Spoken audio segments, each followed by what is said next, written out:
Every empire the Vulcans had ever known built walls. Humanity built bridges instead, and the galaxy walked across. For centuries, Vulcans had studied history with the cold clarity of distance. They charted the rise and fall of empires across 1,000 stars. Every one of them followed the same pattern: expansion, conquest, fortification.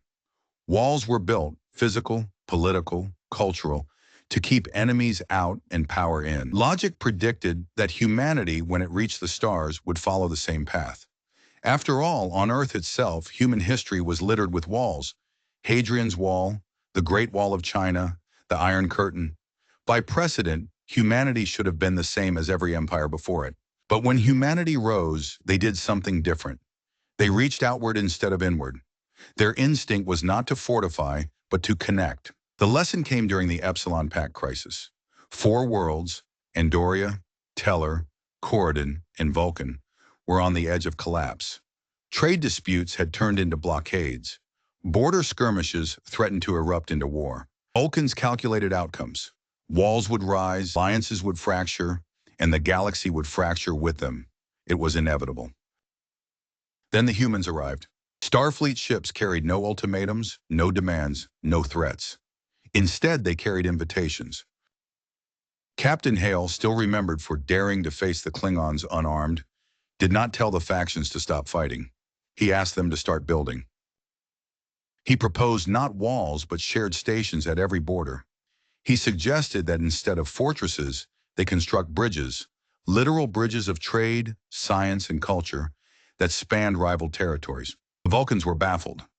"You propose to give rivals access to your weaknesses," they argued. Hale shook his head. "No, we propose to give them a reason not to attack." The plan was madness, and yet humanity pressed forward. They offered their own resources first, daring others to reciprocate. They stationed mixed crews of Andorians and Tellarites on the same outposts, species that had loathed each other for centuries. They created joint research colonies where Vulcans and Corridonites shared data in real time. No secrecy, no walls. And slowly, impossibly, it worked. Trade flowed again. Arguments gave way to collaboration. Outposts once meant for war became hubs of commerce. Vulcans, observing in silence, realized they were watching something they had never seen in the galaxy before: enemies turning into neighbors. What stunned the Vulcans most was not the success, but the method. Humanity did not force compliance. They did not conquer or impose order. They simply offered their hands across the divide again and again, even when rebuffed. Where other empires built walls to protect themselves, humanity built bridges that bound others together. Years later, Ambassador Tyrell summarized the lesson. A wall divides, a bridge unites.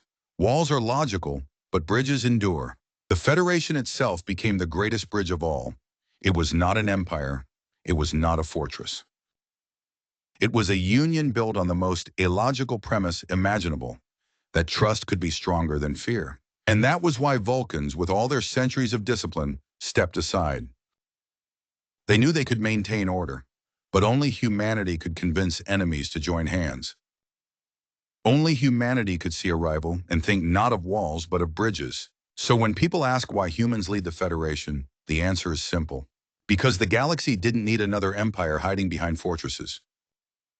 It needed dreamers reckless enough to build bridges across the stars. And humanity, with all its chaos, was the only species foolish and brilliant enough to try.